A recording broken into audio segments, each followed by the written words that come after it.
the information that is just relayed. Just to confirm again, am I audible? Yes, you are. I can hear you. Clearly audible. All right. Thank you very much. So, ladies and gentlemen, welcome to Economics 10A, better known as Microeconomics. All right. So, I want to be screening something here. Please allow me to connect my screen.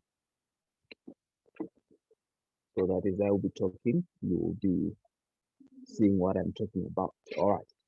So with Economics 10A, known as Microeconomics, we're going to be delving into the introductory phase of economics. We call it the introductory phase of economics because we'll be dealing with certain elements within the economy, but not with the perspective of the whole economy. So we'll be looking at variables that are within the economy. That's why it is referred to as microeconomics. So I just want to give a brief overview of what we're going to be looking at in terms of your study module. So if you look at the left screen on your screen there, I'm sure you can see what is there. I think it's your study module. So with Economics 10A, we're going to be covering a wide variety of topics, which starts from the definition of economics itself. Then we get into Unit 2, which talks about economic systems. Then from there, we go on to looking at what happens within that economy. That is looking at the elements, the various elements that are within the economy and what forms an economy. All right. Then from there, we'll be looking at what is referred to as demand, supply, prices. That is in Unit 4, whereby we'll be looking at basically the demand and supply within a particular market and trying to come up with what is referred to as the market equilibrium and all the forces that are embedded within all that. So if you try to look at your module, it's quite a lengthy module, which requires us to be moving at a very high pace and also which requires us to be able to absorb information as it comes. So this module requires you to be very, very attentive to a lot of things at the same time and be able to apply what will be relayed from the theory to the practical aspect of it. All right, like I mentioned earlier on, that microeconomics basically deals with the variables that are within the economy. So basically, we will not be looking at the whole economy, like from the macro perspective, but we'll be looking from the micro perspective, whereby we are looking at the various markets, the various elements that are found within the markets, like your households, the industries, the firms, the market structures, and all these other things. All right. So without further ado, I think it's very, very important for us to try to look at the first topic that we have within our study module that will help us to introduce what microeconomics is all about. All right. So the first topic is about the definition of economics. We shall be looking at what is scarcity, what is choice, what is opportunity cost. And we are going to further delve into trying to look at the application of these concepts in terms of what is referred to as the production possibility curve or the production possibility frontier, which helps us to define the variables that we have within an economy. All right. So as I'll be talking, I know most of you will be having questions. If you have any question, you can type it in the chat there. I'll be able to look at it and be able to address it when I get the opportunity to do so. All right. So basically, when it comes to economics, we should be able to define what economics is. As our study module requires us to be able to have a comprehensive understanding of the definition of economics. So what comes into your mind when you hear the word economics? There are a lot of things that might pop up into your mind when the word economics is mentioned. Some of you think about the address that is made by the finance minister. Some of you think about the state of affairs within a nation. Some of you are driven to the prices and all these other things. Basically, when you're looking at economics, economics is defined as a social science that studies human behavior as a relationship between ends and scarce means which have alternative uses. So the first definition that we have there, which defines economics as a social science which studies human behavior and tries to relate that human behavior in relation to the scarce resources that are found within an economy. All right. So if you try to look at uh, the things that are surrounding within any economy or within any economic environment, you'd realize that there are resources that are there within any economy, and those resources would need a way of administering them so that they would be able to benefit the economy, or rather the people that are within that economy, in a way that is going to be referred to as an optimal way, which at the end of the day would be beneficial to everyone within that economy. So because of these resources, resources are said to be limited. We do not have resources in their abundance, or resources are not found in unlimited quantities. Resources are limited. If you have to look at resources, with various definitions that you can give to resources, if you look at land itself, if you look at the minerals that are found within a nation, all those are resources. So if you look at these resources, land, let's take for instance, land, you'd realize that if you're in South Africa, there is a particular square kilometer limit of land that we have in South Africa, which we cannot exceed beyond that, because we'll be delving into other borders that are not within the economy that we are dealing with. So basically, it brings about the concept which is referred to as the concept of scarcity, because what we have will be having the limited resources. And if you try to balance that with the needs and wants, or the demand that would be placed upon these resources, you'd realize that in most times, or basically at all times, the demand for resources is not always equal to the availability of the resources itself. So we are now having what is referred to as the unlimited wants and the unlimited needs of people. So we're going to be defining what is referred to as wants and what is referred to as needs, uh, which places a burden, or which places a demand on the resources that are found within an economy. All right. So if you're to look at the definition of wants, wants basically are defined as all the desires for goods and services, and are unlimited, because obviously if you're given an option to choose what you want, in some instances you'd say that I want everything, because your wants in themselves, they are unlimited when it comes to what you desire as a human being. But because the resources are limited, you cannot have everything that is there within either an economy or whatever it might be within your sphere of influence, because there are other people that are demanding the same thing as well. So as a result, we'll be having to come to the next concept that we're going to be talking about, which is referred to as the choices that has to be made in order for those resources to be distributed optimally. So basically, once the desires of goods and services, and can be referred to be as unlimited. And we have also what is referred to as needs. So needs and wants, both of them place a demand on the resources that within an economy or within a sphere of influence of an individual.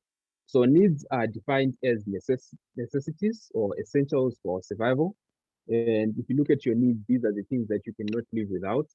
Obviously, every human being would need to have water, would need to have proper food, would need to have proper sanitation, shelter, and all these other things for them to be able to survive in a way which is required. All right. Then from there, we look at demand. We're going to be looking at demand as a topic itself. I think in unit 3 or unit 4, somewhere there, we'll be looking at what the various influences that affect demand, and what how it affects various markets within an economy. All right. So demand differs from wants and desires from goods. So basically, demand is a composite of the needs and wants that we have within an economy. and it places an emphasis on the resources that we have within an economy. So basically, demand, it is the desire to have something, and it has to be purchased, it has to be backed by the purchasing power to be able to do so. So basically, we're looking at the ability to purchase something that is backed by either the financial resources to do so, because obviously when you demand something, you can't necessarily demand it without you offering the financial resources that are required for you to be able to acquire. All right. So we talked about needs and wants, and we defined what wants are. Basically, these are the desires, and the needs, these are the uncompromised necessities that you need to have as an individual for you to be able to survive in a way which is defined to be decent. All right. So needs and wants are unlimited because obviously every human being requires to have all those things for them to be able to survive. They have to have shelter, they have to have food, they have to have water, they have to have all these other things that might be deemed as luxuries for wants. You need to have your transportation, but the resources that are there within any economy are not adequate enough to provide all these things at the same time. Because obviously, you have unlimited ones for food, somebody has unlimited one for shelter, somebody has unlimited one for water. So the resources that we have now need to be optimally allocated within these needs and wants. And the optimal allocation and the way in which those resources are going to be allocated within an economy would form what we're going to be looking at Unit 2, which is referred to as an economic system, which defines how resources are going to be distributed within an economy. So what we have within an economy is resources that are scarce, and within the scarce resources that are there within an economy, would need to make choices to ensure that those scarce resources have been distributed in an adequate manner. So people's unlimited wants cannot be met by the unlimited resources available. As such, choices have to be made. But what are these resources that are in limited supply? So now we're looking at the definition of the resources that would be within within an economy that are referred to as in limited supply. All right. So when you're looking at the resources that are there within an economy, these resources are referred to sometimes as the factors of production. So they are referred to as the factors of production because those are the means in which production is going to be occurring within an economy. If we have land, if we have labor, if we have the capital and the enterprises within an economy, all those, these are the factors that we have, the factors of production. All those would necessitate for the production of the needs and wants that are there within the economy. So basically, we have four categories of factors of production, which I've just mentioned. As I've said, we have natural resources, which encompasses of land and minerals, and we have labor, which encompasses of the various labor that we have within an economy in terms of the labor force that we have within an economy. Then we have the capital which can be defined as the various resources that can be used to ensure that production takes place. Then we have entrepreneurship, which is the combination of capital, labor, and resources, which combines the other three factors of production and mechanize them to ensure that production occurs within an economy. All right, so with natural resources and labor, these are known as primary factors of production. They're referred to as primary factors of production because they are not in any way placed in their variable state, but they are taken in their original state in order for production to take place. And we have what is referred to as capital and entrepreneurship. Capital and entrepreneurship is referred to as the secondary factors of production because these ones, they depend on the availability of the primary factors of production. So for secondary factors to come into play, primary factors has to be available. All right. And as these factors of production are scarce, this is what brings about the concept of choice, of what are we going to be focusing on, how much labor are we going to be putting for us to be able to produce a certain particular good, how much of our natural resources in terms of land are we going to be divulging maybe for agriculture, how much are we going to be divulging for maybe building of properties and all these other things. So all of these things would bring us to the concept of choice on what we're going to be doing for us to be able to produce what is required within the economy. All right. So when you look at the concept of choice, basically this is mainly answered when it comes to the second unit that we're going to be looking at, whereby I talked about the economic systems. You'd realize that within the economic systems, there are various choices that are made in relation to that particular economic system on how the resources are going to be distributed. Some of the economic systems would require you to or rather would detect on the distribution of resources by what is referred to as the government or as the authorities, whatever it might be. And in some economic systems, the distribution of these resources would be made by the forces of demand and supply, which we're going to be looking at in Unit 4, and how these forces are going to be counteracting each other until the resources are optimally distributed. And in some, it's a mixture of both the influence of the government and the influence of the invisible hand or the demand and supply within that economy. So basically, that's what brings about the concept of choice on how these resources are going to be distributed in the economy. So when it comes to choice now, obviously, there's no choice that is going to be made without sacrificing or without opting to produce one good over the other, without opting to make use of one resource over the other. So the decision that is made when it comes to choosing or rather sacrificing or the production of another good in terms of the other, or the use of one resource or one factor of production over the other, would bring about the concept that is referred to now as the concept of opportunity cost. So opportunity cost, in its definition, it is defined as the value to the decision maker of the best alternative that could have been chosen, but was not chosen. So basically, we're looking at what could have been what the resources could have been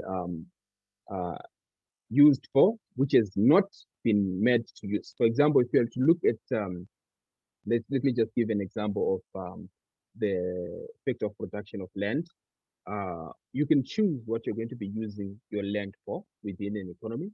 You can choose that, okay, with the amount of land that we have within an economy, we're going to be devoting 60% of the land to production of agricultural products. That is the agricultural produce, your various produce that are made within the farms there. And you can say that maybe 40% of the land, maybe we're going to be assembling various plants and various various plants that would be responsible maybe for manufacturing of motor vehicles and whatnot. So all of these decisions that has been made, that we're going to be divulging 60% of the land towards agriculture and 40% of the land towards maybe manufacturing. All right. So if you have to look at the perspective of the manufacturer would see that as the opportunity cost for the production of land would be defined as I'm getting a message that says, all right, would be defined as the amount of the foregone alternative. What could have been used within that 60% of land that has been divulged to agriculture? You'd realize that the opportunity cost for making that 60% to agriculture would be defined by the cost that could have been used, that which is the production of placing a manufacturing plant there. So that would be the opportunity cost within the within that same economy. So we're going to be looking at opportunity cost in greater detail as we'll be looking at the production possibility curve for you to have a clearer understanding of how the mechanics goes about. All right. So basically, the opportunity cost will be defining the cost of the value of the best foregone alternative. That's in which resources could have been divulged in order for production to take place. All right. So opportunity cost is a key concept in economics, as it requires the essence of scarcity and choice, and the economic principles of scarcity, choice, and opportunity cost can be reflected in what is referred to as the production possibility frontier. So we're going to be looking at the production possibility frontier for us to be able to understand, or to rather to combine the concept of choice, the concept of scarcity, and the concept of opportunity cost graphically. All right, so the production possibility frontier, basically it is a graph which shows how much that can be produced within a limited amount of goods and services that are found within an economy.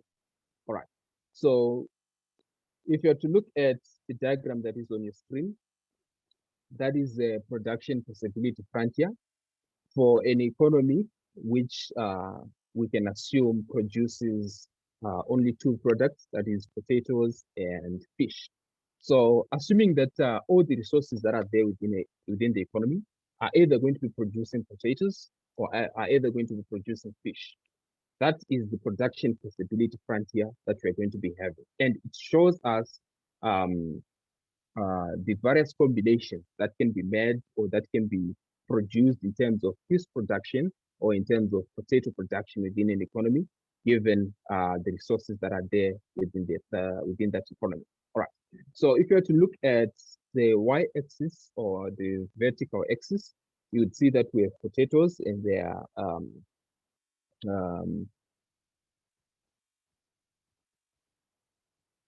they are expressed in kgs per day. And if you were to look at your x-axis, you'd see that there is fish production, and it is expressed in baskets per day. So assuming that the land that we have, the labor that we have, the capital that we have, the entrepreneurship that we have is either going to be producing either of these two goods, you'd realize that you cannot produce 100 potatoes and 100 kgs of potatoes at the same time as you can produce 5 baskets of fish per day, because you have to make a choice. Either the resources are either going to be going to potato production or the resources are going to be going to fish production.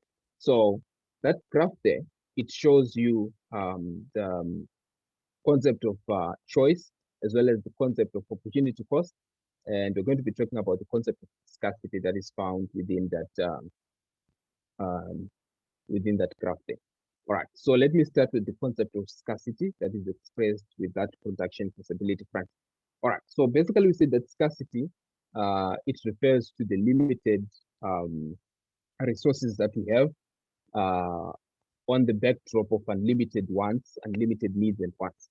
So if we want to produce, let's say at point G here on the graph, we cannot produce at point G on the graph because our resources do not allow us to reach that point G, because our resources are limited by this boundary here from A, B, C, D, E, F.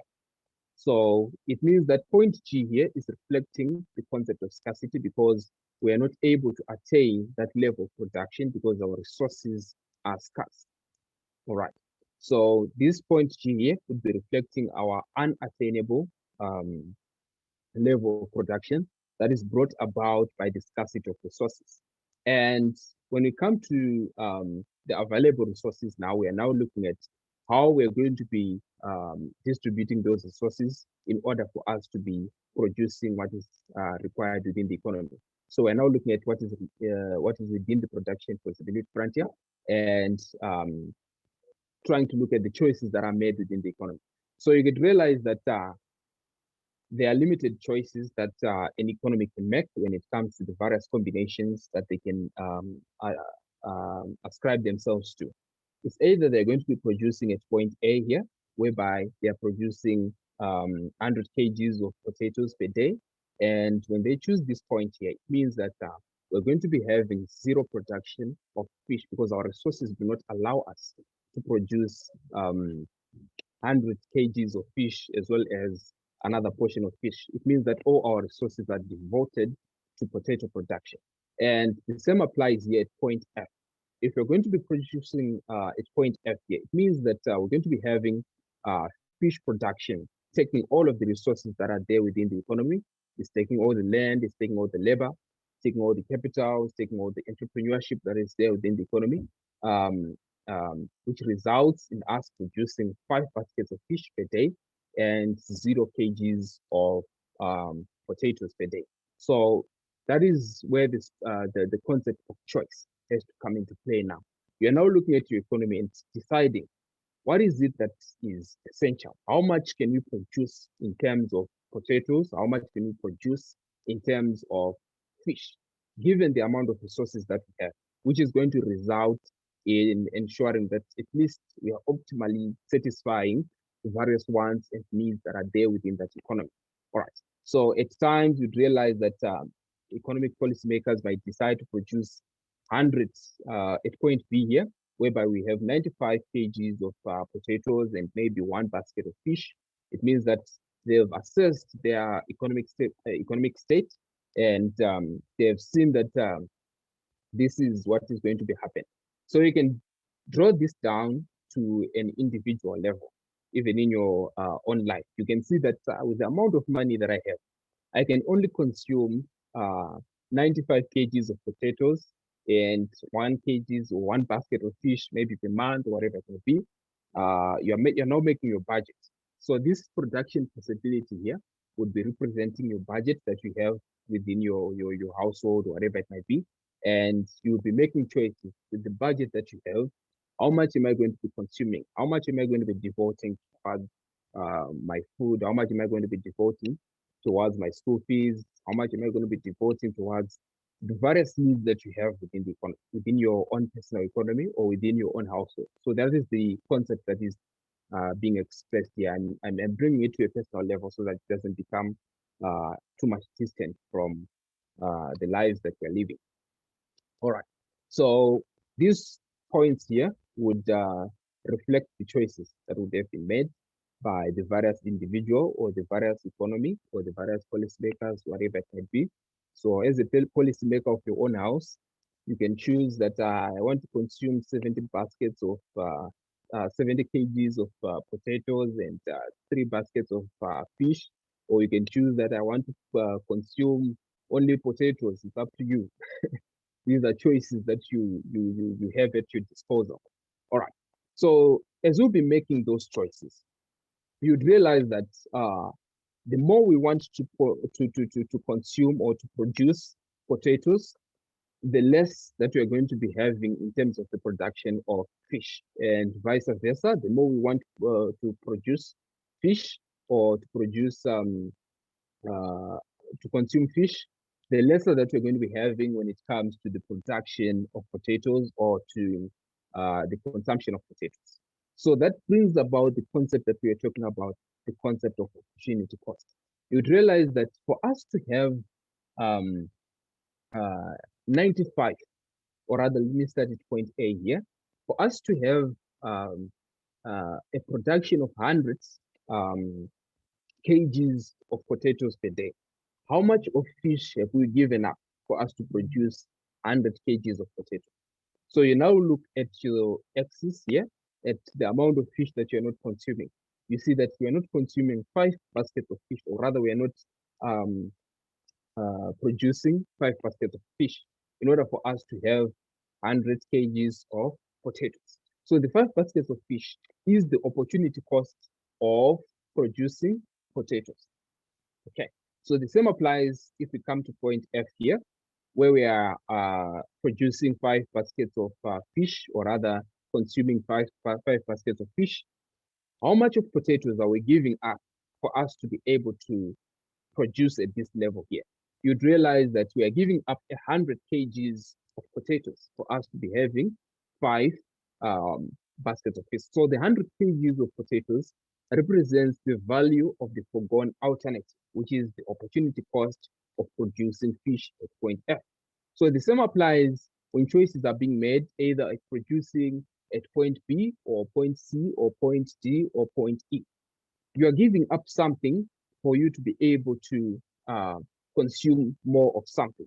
So if you're at point B here and you decide to move from point B to, or let me start from point A to point B. We're consuming 100, now we're consuming a 95. How much have we given up in terms of the consumption of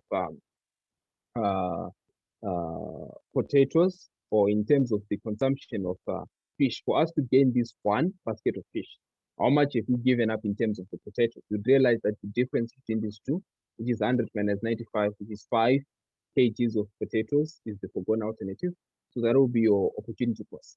Same applies when you move from point B to point C, or from point B to point D, or from point B to point E. What you're giving up for you to move from one level of consumption to another is the opportunity cost. All right. I hope I made myself clear there. All right. So basically, we've highlighted the concept of scarcity. We've highlighted the concept of choice. We've highlighted the concept of opportunity cost in relation to the production feasibility frontier. And if you look at point H here, there's a phenomenon that we have at point H here. Point H basically reflects an underutilization of resources, because we have a budget that enables us to produce at either these points here, that gives us the production feasibility frontier. So if you're going to be either producing within the production feasibility frontier, that point is referred to as an inefficient point, because we are not fully utilizing our resources. Because at point H here, we are not maximizing on the budget that we have. You can see that there's a space here, there's a gap between H and C and H and D, which means that we are not fully utilizing the resources that we have within that economy. So point H would be an inefficient level of production, which depicts, or which represents inefficient policies maybe that are being used within that economy to decide on how much to produce. So that's what is reflected on point H there.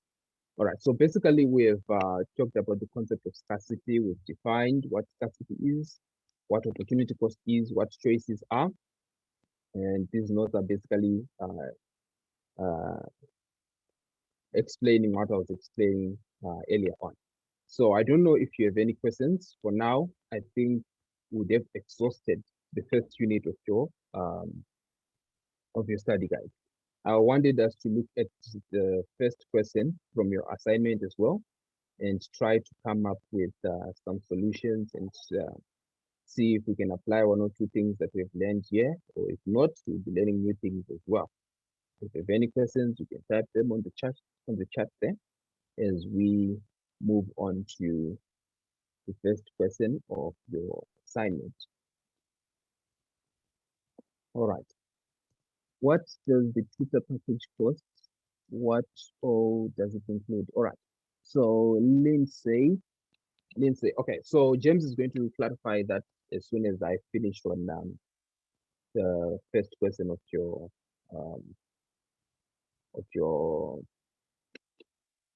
assignment. All right. Window. Okay. All right. So James is going to be classifying that one as soon as I finish. Let me try to move to where the first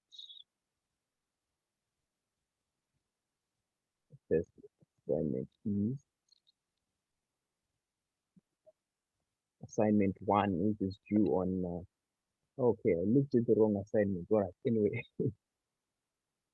it's saying 2020. I don't know if I'm wrong or if I'm correct. But I think I'm wrong, because I'm looking at something which says 2020, not 2021. All right. Anyway, fine. Let me just use it as an expression. Maybe we're going to be meeting some of these questions later on. I referred to the wrong source. All right. Anyway, let us just look at it. All right. So with this particular assignment, it is an assignment, I think, which was there on the previous semester. which had a multiple choice questions that required us to choose the correct answer from the options that would have been given. All right. So multiple choice question number 1.1 says simple economics can be defined or can be described in terms of three major economic flows. And these three major economic flows are, so basically what it is talking about is it wants us to highlight here on the, look at your right screen there. There is an image that is there, which we can say, or which can refer to as a simple economic or a simple economy flow of production. So the simple flow of income shows the flow of inputs, outputs, and payments between households and firms within an economy. So it shows how basically from production to the households and the firms, what is happening within that economy. And the model captures the essential essence of macroeconomic activity. And the economy is seen as nothing more than a revolving flow of goods, production resources, and financial payments. All right. So basically, if we are to look at any economy, you'd realize that a simple economy is made up of um, basically two units. Okay, sound that is disturbing my ears here. Let me try to mute this person. All right. Yeah. All right. So basically, within a simple economy, we have households and we have firms. So what happens between those households and those firms is what brings about the circular flow of income. So when firms produce or when they make production, they give or rather they make use of the labor or rather the entrepreneurship or the capital that comes from the household. And in such instances, you'd realize that that flow would be the income flow to the households.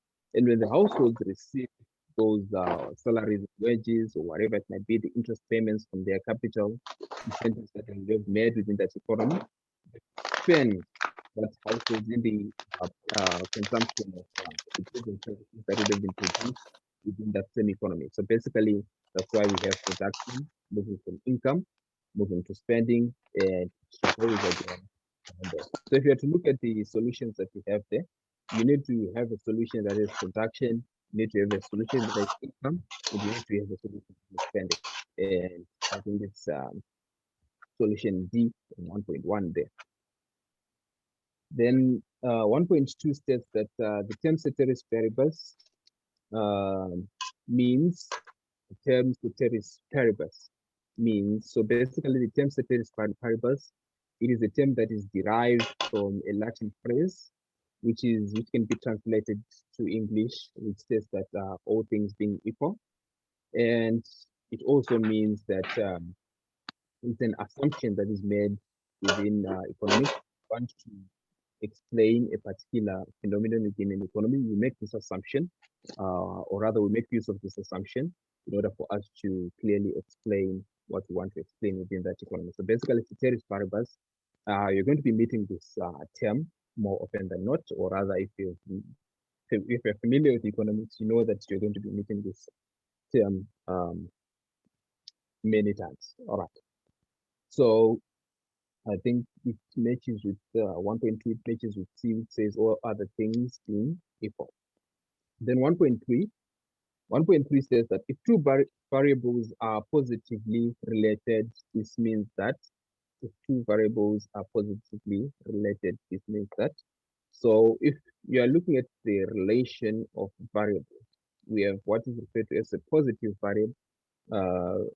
variation, or rather positive correlation, and a negative correlation, and in some instances, no correlation at all. All right, so with the positive correlation, we're basically meaning that we're basically explaining that the increase in one resource or in one variable is going to result in an increase, in an automatic increase in the other resource. And if you're to graphically look at the right hand side of your screen, there is the first graph here, which is written positive correlation here, which is directly related to the x-axis, would be directly related to your y-axis, meaning that if we are going to be having an increase in one variable on the y-axis, we are also going to be having an increase on another variable on the x-axis as well. So this represents a positive correlation or positively related variables. And if we have a negatively related variable, it means that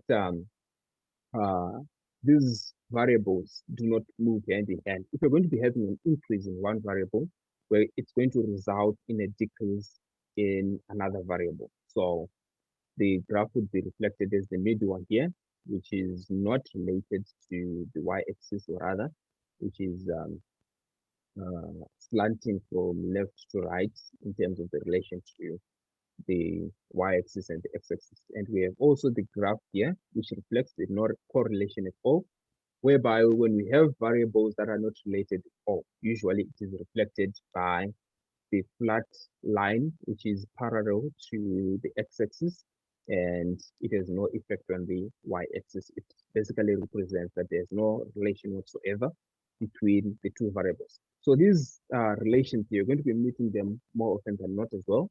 When you're trying to express various economic phenomena when it comes to how price affects quantity demanded for a particular good, and the price elasticities of that particular good, and moving on to market structures as well. We are also going to be having these correlations as well. So it's also an important concept for you to understand what it means. All right, then 1.4, it says that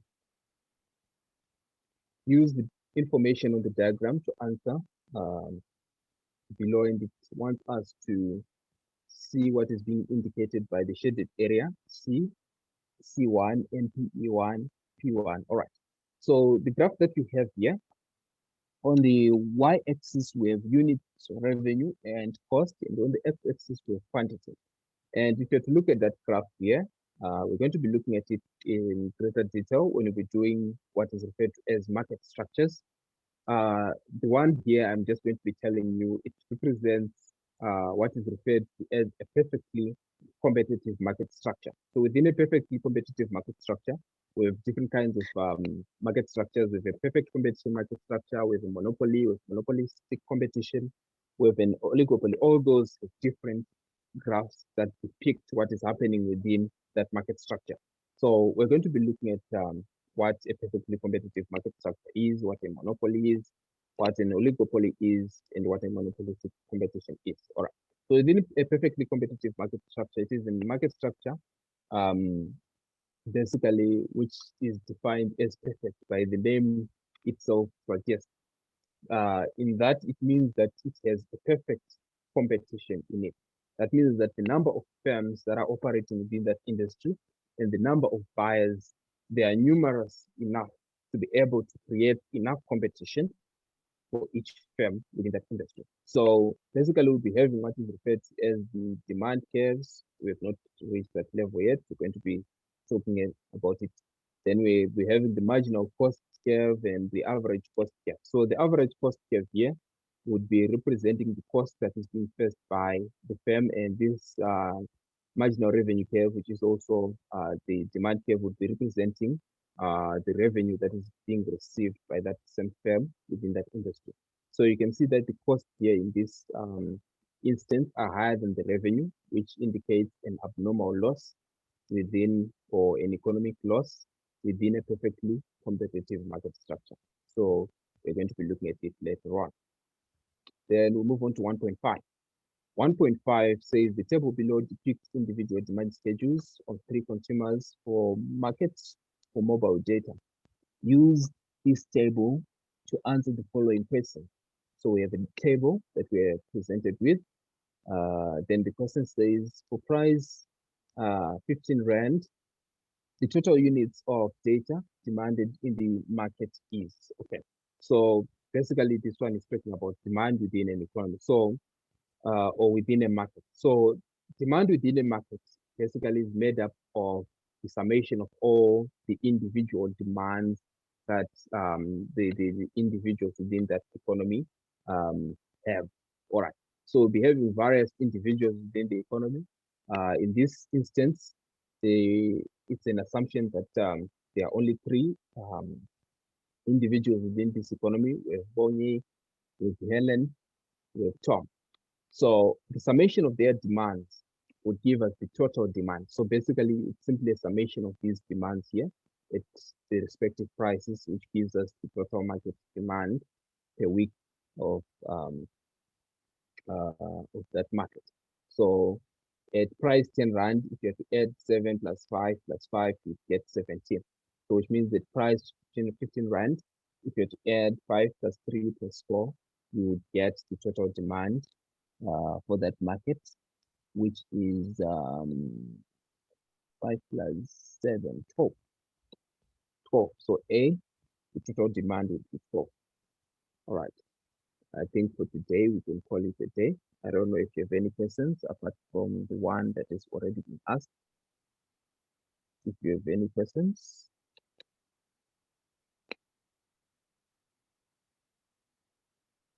We'll discuss after lecture and send, all right, this was James. All right, I think for today, if you have no questions, I rest my case here. So over to you, James.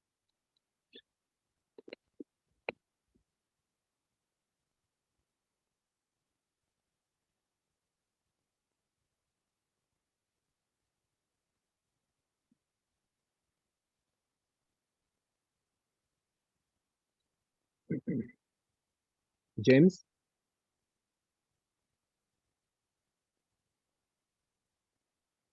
Okay, let me try to get to James so that you can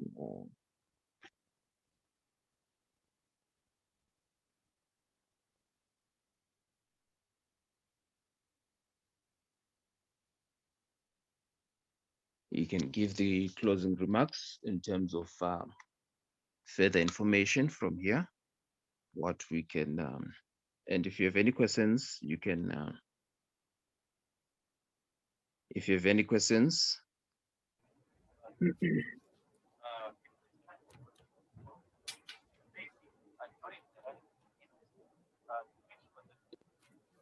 So over to you, James. Hello? Yes, we have concluded here. Hello? So there was a I have a question. all right, we have concluded here. So there was a question in the chat. There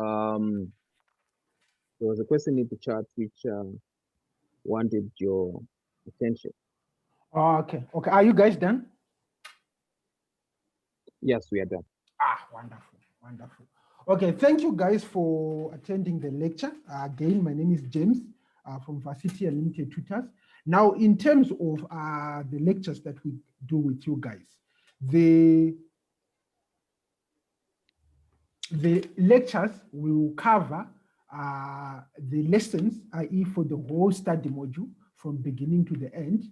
And then in addition to that, we'll give you access to the videos of all the lectures that we do with you, and even the ones that we did with the last class that we did. You can also have access to those lectures in case maybe there's a topic that we did not cover this time around.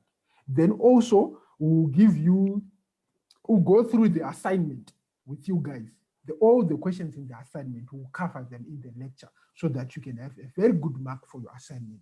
Then in addition to that, we'll also go through all the different past exam papers that you guys might want us to go through in preparation for the exam. And the cost is going to be 650 Rand for the entire module. So I'm going to send in the group the link to this video. I'm also going to send a text message with all the details in terms of what the lecture will cover, and I'll also send my banking details. Then those of you that are interested can send through the proof of payments to my WhatsApp, and then next week, same time, we can continue with the lectures. Okay. Are there any other questions?